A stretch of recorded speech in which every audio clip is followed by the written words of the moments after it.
My daughter Sydney is amazing. She is the sweetest person. And is always doing something for someone else. She loves to be artistic and creative. She's just the kindest, gentlest, sweetest soul I think there's ever been put on the earth. All around, great kid. Well, it was a Sunday, and we had done our morning chores as we usually do. And She was like, "Can I go to the mall?" And I'm like, "Sure, why not?" so we went out and we got Reagan, and they were chatting it up in the back like teenage girls. And then when we got there, we got out of the car and we started walking. We were just like giggling and having fun, and then all of a sudden Sydney just falls. And I thought she tripped, but then her stepdad went down to pick up her arm and she was limp. I said, "Sydney, you all right? You all right?" And there's no response, and she wasn't moving. And so I turned her over, and that's when she started to seize. Her stepdad called 911, and there were a bunch of people that came around because her mom was screaming. And the first person to come to help us, she started CPR on her. Another person came up to us to help us out, and he was an off-duty EMT. He asked the mall personnel, "Do you have an AED?" And he said yes, and went and grabbed it, and they did it. And the words were implanted in my memory: shockable rhythm, shockable rhythm. I was just really scared because I didn't want her. I just didn't want her to leave. They got a rhythm back, and she was still limp on the ground. And It's just the worst nightmare I think a parent can have. I see lots of flashing red lights, and they're there for my daughter. And I just cannot believe what I'm hearing, that her heart stopped and they don't know if she's gonna be okay. finally we left, and when we got to the emergency room. There was like 30 people working on her. She was continually seizing. They couldn't get her to stop seizing. They finally put her in an induced coma. They were doing every test that they could think of. They weren't sure she was gonna make it through the night. Because of what they were saying, because of the way she looked, I was preparing myself to lose my child. The situation stabilized, thank goodness.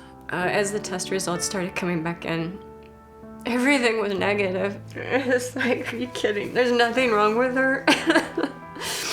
And she started waking up. Initially, we thought that there might be brain damage because she was kind of out of it. But then a few days later, she was starting to get back to her old self. She was starting to be funny again. So at that point, I kind of figured, I think she's gonna be fine. The first thing I remember was being in the ICU. I don't really remember a whole lot, but I remember knowing what I wanted to say, but I just couldn't get it out. It felt really good to see her because I knew that she was gonna be okay from then on because she was awake, she was talking, and she remembered everybody, and she just mostly back to normal. They suspected it was VFib. They were fairly certain of that, so they were saying, she's not leaving the hospital without an ICD. I was just like, that's weird, they're gonna implant something in me. I knew what a pacemaker was because my grandma had one, but I didn't know they were the same thing at the time. The ICD is a small defibrillator, basically, that is implanted under her chest muscle. As scared as I am that something may happen to her again, I do feel very comfortable that Joe, is what we named it, that Joe is there to protect her, and Joe will save her life if anything ever happens again. And today, Sydney's awesome. I mean, Sydney is the same as she was before. If you just met her, you would never know that she had been through something so horrible. She has the heart of a champion because she came through this. She survived something that not a lot of people survive. And she's going on with her life, and she's going to do great things with her life, all because somebody knew how to do CPR, and they saved her life. I just think people should learn because it can happen to anybody, like it happened to me, and nothing was wrong with me. So if people think oh, we don't have any heart issues, we don't need to learn it, they could still be walking down the street and someone just collapses, and if they know what to do, they could save someone's life.